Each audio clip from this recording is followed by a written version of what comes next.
Hello and welcome again inspiring mathematics by Anoop Mudgil. बच्चे last lecture में हमने जीपी के ऊपर ज्योमेट्रिक प्रोग्रेशन के ऊपर फर्स्ट एन टर्म्स तक के सम का फॉर्मूला डिस्कस किया था और उस पे बेस्ड हमने क्वेश्चंस किए थे। तो लास्ट लेक्चर में हमने इस एक्सरसाइज के 5 क्वेश्चन कर लिए थे। लेक्चर की शुरुआत हम कर रहे हैं क्वेश्चन नंबर 6 से। क्वेश्चन नंबर 6 में 3 पार्ट्स है, तीनों में एक जैसा ही काम है। देखिए, हमें समेशन करना है। This is the sign for summation. हमें समेशन करना है जब k की वैल्यू 1 से लेकर के n तक है। समेशन करना है, समेशन मतलब जोड़ करना है। किसका जोड़ करना है? इस टर्म का 2 की पावर k प्लस 3 की पावर k। इस टर्म का सम करना है जब k की वैल्यू 1 से लेकर के n तक है। तो इसका मतलब यह हुआ कि हम इसमें पहले k की जगह 1 रखेंगे, तो ये आएगा 2 की पावर 1 प्लस 3 की पावर 1 रखने पर टर्म ये रहेगी। फिर प्लस करके k की जगह 2 रखना है, तो 2 की पावर 2 प्लस 3 की पावर 2। प्लस करके अब k की जगह 3 रखना है, 2 की पावर 3 प्लस 3 की पावर 3। और ऐसे चलते चलते हमें लास्ट में k की वैल्यू 1 से लेकर के n तक पहुंचानी है। k की वैल्यू 1 से लेकर के n तक पहुंचानी है, तो अब लास्ट में n रखेंगे, 2 की पावर n प्लस 3 की पावर n। समझ में आया? यहां अगर k की वैल्यू 1 से लेकर के 10 तक होती तो n की वैल्यू 1 2 3 ऐसे लास्ट में 10 रख देते। इन सब को अब हमें ऐड करना है, तो अगर मैं इन सब को ऐड कर दूं तो फिर ये जीपी नहीं बनेगी। तो क्या करें? ऐसा पहले भी हमने लास्ट लेक्चर में भी किया था। इनको अलग अलग लिख ले, मतलब 2 वाले अलग कर लें और 3 वाले अलग कर लें। 2 प्लस 2 की पावर 2 प्लस 2 की पावर 3 अप टू 2 की पावर n तक, और प्लस करके 3 वाले अलग, 3 प्लस 3 की पावर 2 प्लस 3 की पावर 3 प्लस अप टू 3 की पावर n। हम सब देख रहे हैं ये एक जीपी है। इसमें a हो गया 2, r हो गया 2 जो 1 से ग्रेटर है। फॉर्मूला लगा दें, a कितना 2 r की power n minus 1 upon r minus 1, 2 minus 1। Number of terms n ही है, ये 1 से लेकर के n तक जाना था। ऐसे ही इसमें जो a है वो 3 है, 3 r की पावर n, r 3 की power n upon r minus 1, 3 minus 1। तो ये बन गया 2 की पावर n माइनस 1, नीचे तो 1 ही रहेगा। ये 3 की पावर n माइनस 1 अपॉन 2। बस ये इनका समेशन आ गया, ये इन सब का सम आ गया। आगे भी कर सकते हैं, एलसीएम लेकर के ऐड वगैरह कर सकते हैं, या इतना ही छोड़ दो, इतना भी काफी है, इतना लिख देना भी बिल्कुल ठीक है। ठीक है, चले क्वेश्चन नंबर 7 में अब हम आते हैं। Sum to the n terms of the series whose nth term is this. कोई सीरीज है, उस सीरीज की nth टर्म ये है, उस सीरीज की nth टर्म ये है, तो इस सीरीज का n टर्म्स तक का सम करें। तो मैंने यहां पर लिखा समेशन ऑफ an, मतलब an मतलब उस nth टर्म तक का समेशन करना है। बच्चे, जब मैं यहां कुछ भी नहीं लिखता ना, खाली मैंने समेशन ऑफ an लिख दिया और यहां कुछ भी नहीं लिखा, तो कुछ भी नहीं लिखने का मतलब है कि 1 से लेकर के n टर्म्स तक का जोड़ करना है। अंडरस्टूड है? यहां जब कुछ नहीं लिखा तो इसका मतलब 1 2 3 से लेकर के n टर्म्स तक जाना है। n की जगह पहले 1 रखना है, फिर 2, फिर 3, कहां तक? n तक। ऐसे ही समेशन इन पे भी लगेगा। और जब बीच में प्लस माइनस का साइन हो, जब किसी भी n टर्म में बीच में प्लस माइनस का साइन हो, तो समेशन सब पे अलग अलग लग जाएगा। सब पे समेशन अलग अलग लग जाएगा। कब? जब बीच में प्लस माइनस का साइन हो। मल्टीप्लाई डिवाइड हो तो अलग अलग समेशन नहीं लगता। ऐसा नहीं है कि 2 की पावर 3n इंटू 3 की पावर n मल्टीप्लाई में होता तो आप इसको समेशन ऑफ 2 की पावर n समेशन ऑफ 3 की पावर n कह दे, ऐसा नहीं होता। अगर ये डिवाइड में है तो भी ऐसा नहीं है कि आप इसको समेशन ऑफ 2 की पावर n और समेशन ऑफ 3n कह दे, ऐसा नहीं होता। बीच में अगर प्लस माइनस का साइन है तो सब पे अलग अलग समेशन हम लगा सकते हैं। हाँ, एक चीज और भी है, अगर उस समेशन में कोई कांस्टेंट है तो कांस्टेंट को समेशन से बाहर निकाल सकते हैं। अब देखिए, समेशन ऑफ ए एन को एस एन लिखेंगे, क्योंकि समेशन ऑफ ए एन का एक्चुअली मतलब क्या है, समेशन ऑफ ए एन का मतलब क्या है, एन की जगह 1 रखेंगे तो a1 प्लस करके अब एन की जगह 2 रखेंगे a2, फिर 3 रखेंगे a3, ऐसे लास्ट में कहां तक, an तक। तो a1 plus a2 plus a3 up to an, इस पूरी बात को ही हम समेशन ऑफ an कहते हैं, और इन सब के सम को ही हम नाम देते हैं sn, sum of first n terms. तो ये हो गया sn, ठीक है। अब इसमें n की जगह 1 रखेंगे तो 2 की पावर 1 2, फिर 2 रखेंगे 2 की पावर 2, 2 की पावर 3, ऐसे n तक जाएंगे तो 2 की पावर n। इसमें 3 कांस्टेंट बाहर, n की जगह 1 रखेंगे तो 1, फिर 2, फिर 3, ऐसे कहां तक, n तक। माइनस 1 है, अब देखना 1 है, 1 में अगर मैं n की जगह 1 रखूंगा तो 1 ही रहेगा, n की जगह यहां 2 रखूंगा तो भी ये 1 ही है, 1 तो फिक्स ही है ना। n की जगह 3 रखूंगा तो 3 भी 1 ही है, n की जगह n रखूंगा तो भी ये 1 ही रहेगा। I mean, मेरा कहने का मतलब ये है कि अगर किसी सीक्वेंस में, किसी सीरीज की nth टर्म 1 है तो a1, n की जगह 1 रखो, फर्स्ट टर्म भी 1 है, सेकंड टर्म भी 1 है, 2 रखेंगे तो भी 1 आएगा, 3 रखेंगे तो भी 1 रहेगा, 4 रखेंगे तो भी 1 रहेगा, तो उसमें तो सभी टर्म्स 1 1 1 1 1 ही है, राइट। अब हम इन सब का सम करेंगे, Sn इज इक्वल टू, देखिए इसका सम तो अभी हमने किया था, ये किया था ना, कितना आ गया था लास्ट में, 2 की पावर n माइनस 1, इसका सम अभी किया था हमने, प्लस 3 कांस्टेंट बाहर, और बच्चे ये AP बन गई, इसमें a1 है, डिफरेंस भी 1 है, तो AP से हम इनका सम निकाल सकते हैं। और मैंने बहुत बार आपसे डिस्कस भी किया है, ये 1 2 3 अप टू n तक लगातार n नेचुरल नंबर्स है ना, तो पहले n नेचुरल नंबर्स का सम ये बनता है n into n plus 1 upon 2। Direct भी आप इसका ये फॉर्मूला लिख सकते हैं, n into n plus 1 by 2, और AP से निकाले तो उससे यही आएगा। बीच में माइनस है, 1 1 1 1 को n टाइम्स ऐड किया जा रहा है, ये n टर्म्स है ना, अगर 1 1 1 1 को n टाइम्स ऐड करेंगे तो इनका सम n ही तो आएगा। 1 को अगर 2 बार ऐड करेंगे तो 2, 1 को 3 टाइम तो 3, 1 को n टाइम्स ऐड करोगे तो सम कितना आएगा, n। बस इतना आप छोड़ दें, ये इसका सॉल्यूशन हो गया, ये हमने इस सीरीज का n टर्म्स तक का सम कर दिया।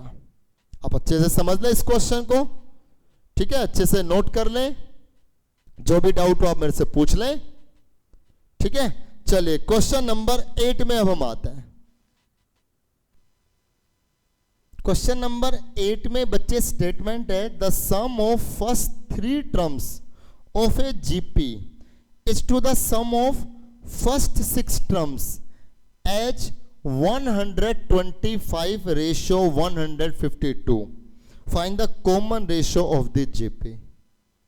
क्वेश्चन कह रहा है किसी जीपी की पहली 3 टर्म्स का सम का रेशियो उसकी पहली 6 टर्म के सम के साथ, पहली 3 टर्म का सम करें, पहली 6 टर्म का सम करें, तो पहली 3 टर्म के सम का रेशियो पहली 6 टर्म के सम के साथ जो रेशियो बन रहा है वो 125 रेशियो 152 बन रहा है। Find the common ratio of the GP, तो बताइए उस जीपी का कॉमन रेशियो क्या आएगा, हम मतलब हमें आर की वैल्यू निकालनी है। बहुत आसान बात है, S3 का फॉर्मूला लगा दो, A R की power 3 minus 1 upon R minus 1। आप चाहे तो फॉर्मूला R ग्रेटर देन 1 वाला लगा सकते हैं या R लेस देन 1 वाला भी लगा सकते हैं, दोनों में से कोई भी फॉर्मूला लगा सकते हैं, क्योंकि अभी हमें यह नहीं पता कि R की वैल्यू क्या है। रेशियो S6 का फॉर्मूला लगा दें, लेकिन हाँ ये ध्यान रहे जो S3 पे लगाए वही S6 पे लगाएं। A R की power 6 minus 1 upon r minus 1, ये S6 के लिए फॉर्मूला बन गया। a r की पावर n, n हो गया 6 minus 1 upon r minus 1 is equal to 125 upon 152, ratio मतलब डिवाइड। तो ये बन गया a r की power 3 minus 1 upon r minus 1, ratio मतलब डिवाइड, डिवाइड में मल्टीप्लाई होकर के ऊपर आएगा r माइनस 1, नीचे आएगा a r की power 6 minus 1 is equal to 125 upon 152। a से a कैंसिल, r माइनस 1 से r माइनस 1 कैंसिल, ऊपर हो गया r की पावर 3 माइनस 1, r की पावर 6 को हम r की पावर 3 का स्क्वायर माइनस 1 का स्क्वायर लिख सकते हैं, 125 अपॉन 152। ये हो गया r की पावर 3 माइनस 1, ये एक बार इनका माइनस एक बार इनका प्लस, क्योंकि यहाँ हमने a square minus B square की आइडेंटिटी लगा दी, और ये हो गया 125 अपॉन 152, ये कैंसिल। तो यहाँ क्रॉस मल्टीप्लाई कर दें, 125 r cube plus 125 is equal to 152, यहां आकर के माइनस हो जाएगा 125 r क्यूब, ये यहां आकर के माइनस, तो 27 बन गया। Now r cube is equal to 27 upon 125, and this can be written as 3 upon 5 cube, 3 upon 5 cube. अब दोनों तरफ क्यूब क्यूब है ना, बेस को इक्वेट कर दें, r की वैल्यू आ गई 3 अपॉन 5। बस हमें इसमें ये कॉमन रेशियो ही फाइंड आउट करना था, तो इस क्वेश्चन के लिए जो कॉमन रेशियो बन गया r, उसकी वैल्यू 3 अपॉन 5 आ गई। ठीक है, एक आसान सा क्वेश्चन हमने यहां पे अटेम्प्ट किया है, अब करके देखें। क्वेश्चन नंबर 10 देखिए, if the second and fifth term of a GP are -1/2 and 1/16 respectively, मतलब किसी जीपी की जो सेकेंड टर्म है वो -1/2 है, और उसी जीपी की जो फिफ्थ टर्म है वो 1/16 है। तो हमें बताना है find the sum of its 8th term, उस जीपी की 8 टर्म तक का सम हमें निकालना है। ये गिवन है, ये फाइंड आउट करना है, बहुत आसान क्वेश्चन है। A2 मतलब सेकंड टर्म का फॉर्मूला क्या होगा, a r की पावर 2 माइनस 1, यही रहेगा सेकंड टर्म, इक्वल है -1/2 के, ये फर्स्ट आ गया। यहां से फॉर्मूला क्या बनेगा, a r की पावर 4 5 माइनस 1, जनरल टर्म का फॉर्मूला a r की पावर n माइनस 1, ये पढ़ा था ना हमने जीपी में लास्ट एक्सरसाइज में, इज इक्वल टू 1/16, ये सेकेंड आ गया।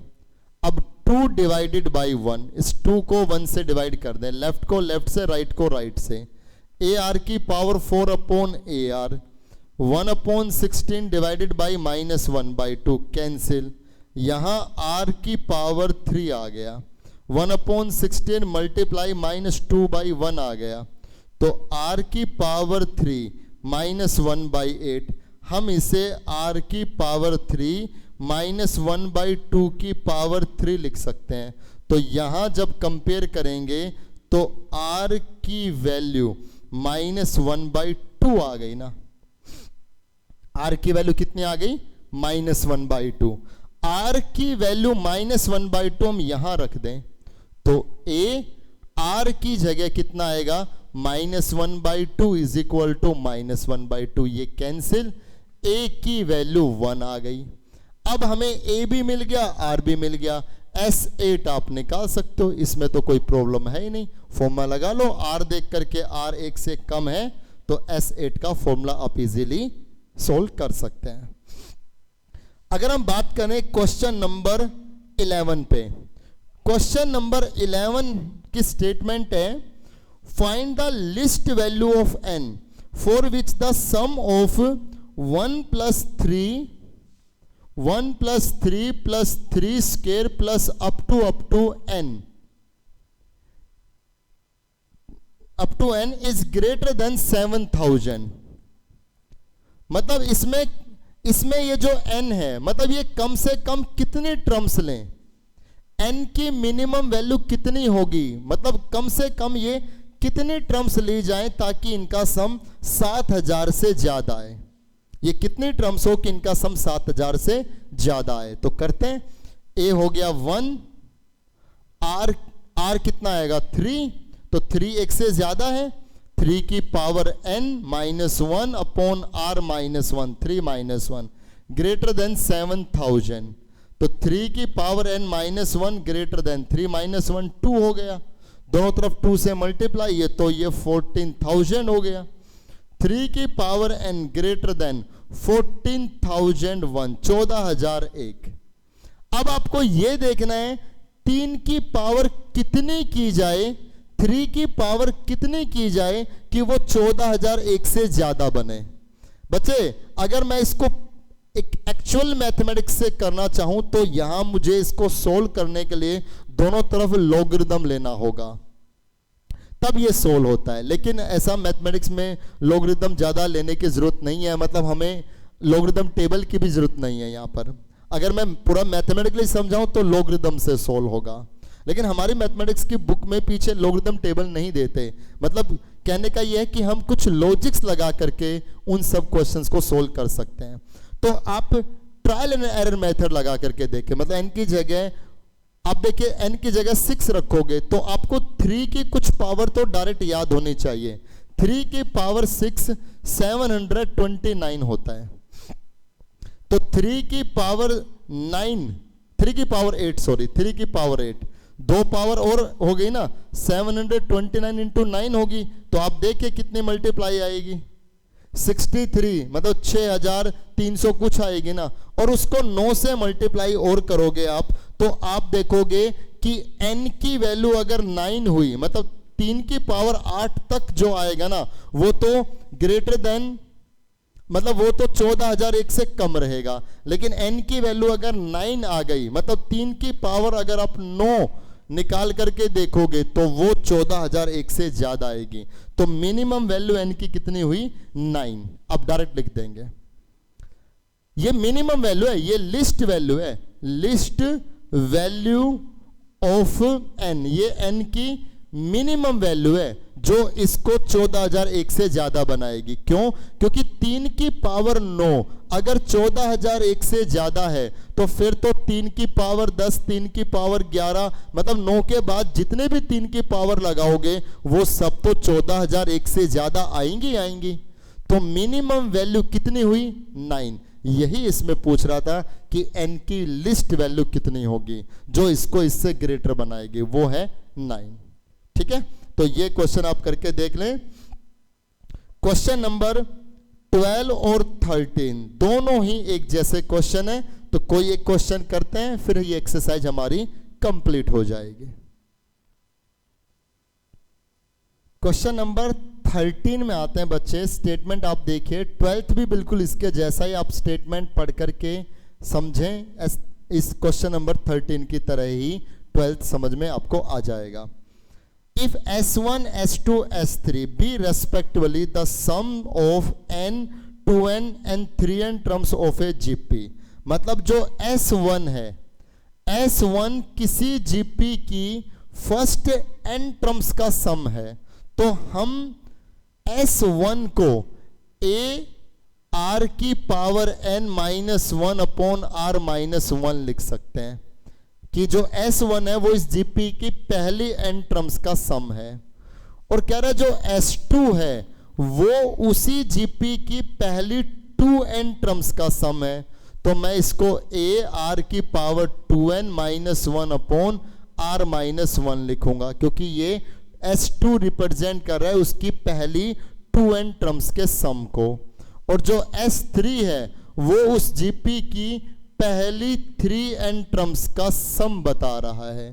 तो S1, S2, S3 ये तीनों गिवन है, तो कहता है प्रूव कीजिए S1, S3 minus S2, S1, S3 minus S2 equal आएगा S2 माइनस S1 का होल स्क्वायर।